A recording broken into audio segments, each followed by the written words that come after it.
Welcome back. It's great to have you with us. President Trump said on social media he will, quote, tell it like it is tonight in his address to Congress. Of course, all politicians say that.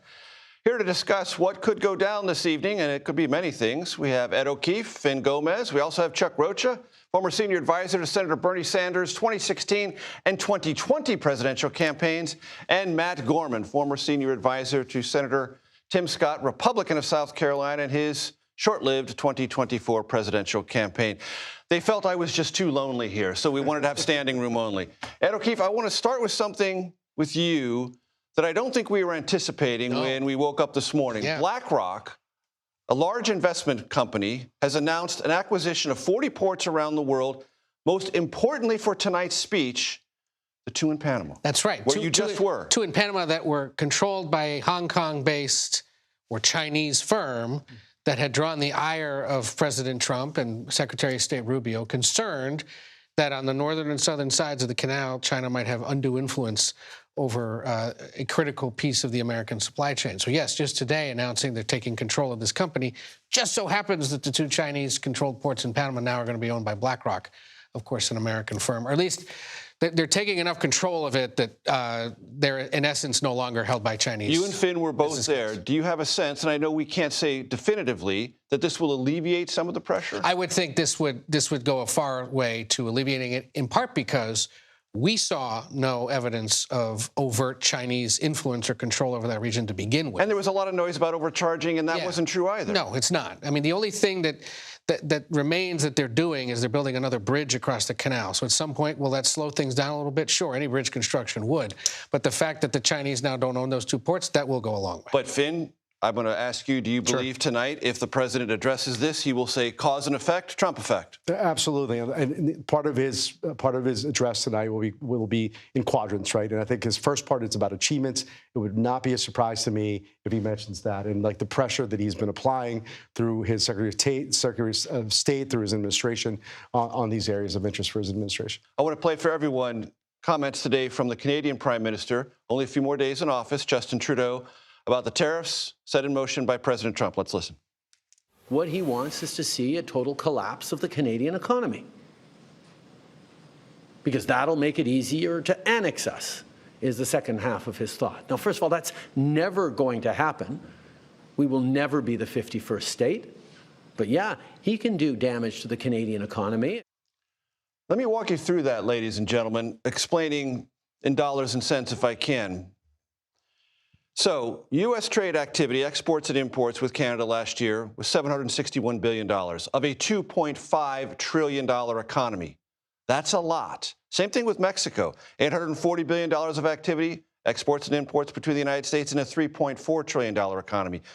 Remember, the U.S. economy, $30 trillion, much larger. It can absorb retaliatory tariffs. That's President Trump's bet, and Canada and Mexico can't. Chuck? Look, I think what you're talking about is one of the biggest topics tonight, because he promised when he came in on day one, I remember him saying it's going to be easy to lower prices. And this does the opposite of that by every expert out there, whether it's Wall Street or my grandmother back at home. Anybody knows that if you got to pay 25% more tariffs, things are going to go up. It's a calculated risk, like you said. When does that happen? Do people forget? Tonight's going to be about all of his grievances, to Finn's point, about all of his quadrants. The one thing all those quadrants have in common is there's going to be a grievance associated with each one of them. And in his opinion, he's going to try to make a case tonight to the American people how he solved all the problems through his grievances. Matt Gorman, is this a hot stove moment for the president, tariffs and a trade war? I don't think the story's over yet. I mean, we already saw an announcement on the Panama Canal. We know he loves made-for-TV theatrics. The Commerce Secretary, Howard Lutnick, moments ago, Arweja Jang was the first to report that, said that these will be dialed back starting as early as tomorrow. Exactly. So does he have something to announce during the speech? I would be surprised, knowing the White House. No, they pay attention to this, too, and they're hearing from members and they're hearing from their own advisors about the pain this could possibly cause. Is there something to be said for an announcement tonight on something? Some of that immediate pain is the stock market today, and what the stock market will continue to do, which will get his attention. And telling that Lutnick announced that after the markets closed. Right, exactly. And Ed O'Keefe, to that point, you had the CEO of Ford, you had the National Retail Federation, you had the CEO of Target, all say the damage will be real and it will be swift. Yeah, and those are people that the president listens to, right? And the stock market obviously is another gauge. And Trudeau today, remember, leaving office as early as Sunday night, Monday, telling it like it is to Americans from up north and then telling his own people. This is going to be incredibly painful. I was on the phone this afternoon with somebody who does work on tariffs for between the two countries, and he says already companies up there have to essentially be paying bills this week that are now affected by this decision. Even if it is temporary, it's going to cost some of these companies, potentially millions of dollars in expenses they weren't anticipating this year that don't need to happen. And I think the way for people to remember how this relationship is so intertwined, especially with Canada, trading between Ontario and most of the United States is like trade between Maryland and Virginia. It's just automatic. You don't even think about it. But commerce is crossing the border all the time. That's how intertwined we are. You throw this up, and it completely disrupts the retail industry, the construction industry, and so many other elements of the American economy. Finn, you did not need to raise your hand, but you did, so I'm going to call it. Well, Professor Garrett, yes, sir. No, I will want to add that it's not just CEOs and others in the business community who have expressed displeasure and discomfort with the tariffs, obviously.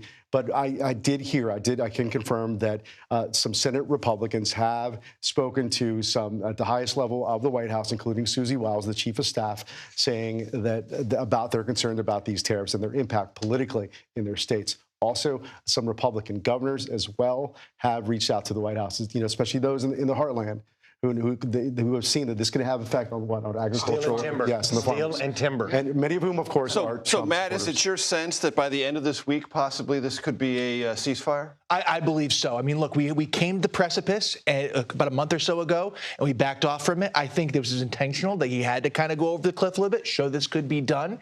I don't think the date that this was set to happen was any coincidence. The State of the Union. Meant to set up drama for Absolutely. tonight. And what does he love? The reality producer, Donald Trump, love a little drama. But You think it's going to happen, or you're hoping on behalf of your fellow Republicans it's going to happen? I think by the end of the week, we will have something to announce. I think tonight, what better time to do it And than Matt, tonight? just to be specific, that's Canada and Mexico. China probably stays on. China, I think, is a very different ballgame. That stays. Chuck, what is your expectation about Ukraine and tonight's speech? There is some reporting that the president might say, hey, we'll sign this mineral deal. The Ukrainians are back on board. Zelensky and I are okay, or something to that effect. What are your expectations? I was watching your broadcast. I've watched Ed a lot on Thank this. you It was for that, by the way. very historic on what happened there, and I know I'm not the international expert here, but here's what I know politically, is that real people who don't follow international politics, maybe one of them is me, are paying attention. They were like, whoa, this is not normal. This don't look right. And there were about 20% of Republicans and focus groups during the midterms that I would talk to who voted for Donald Trump because they thought Joe Biden was old and weak. They didn't like Donald Trump, but they would hold their nose and vote for him because they wanted the stock market to go high. They wanted prices to remain low. And this kind of chaos they did not want specifically around global affairs. They also didn't want their money going to Ukraine. But Ed, very quickly, that social media post we just put up from Volodymyr Zelensky, the president of Ukraine. Yeah. My team and I stand ready to work under President Trump's strong leadership to get a peace that lasts. Yes, that's what he wants to hear. That's what President Trump wants to hear. The president probably anticipates and wants a more public and overt apology or statement to that effect. We can report that, in fact, the Ukrainians, the Europeans have signaled to the president, to the White House, that they are ready to sign that agreement. But it is in flux because the scope of it, or the definition of what it would be now, is likely to change. The president now sees an opportunity to maybe get a little bit more out of the Ukrainians and get a bigger win. And so that's part of what's still to be sorted out. But we are inching closer to that as well. Still to be sorted out. May it all be buttoned up by Friday. Exactly. That there be no tariff war, that the Ukrainian situation gets sorted out, and a new episode of whatever this is continues. A new episode indeed. Yeah. Ed O'Keefe, Finn Gomez, Matt Garman, Chuck Rocha. I know. I know. Thank you very much. After the break. Major will wear the hat after the break. I will never wear that hat. I cannot pull that off. Yes, you can. A man has got to know his limitations. I cannot pull that hat off.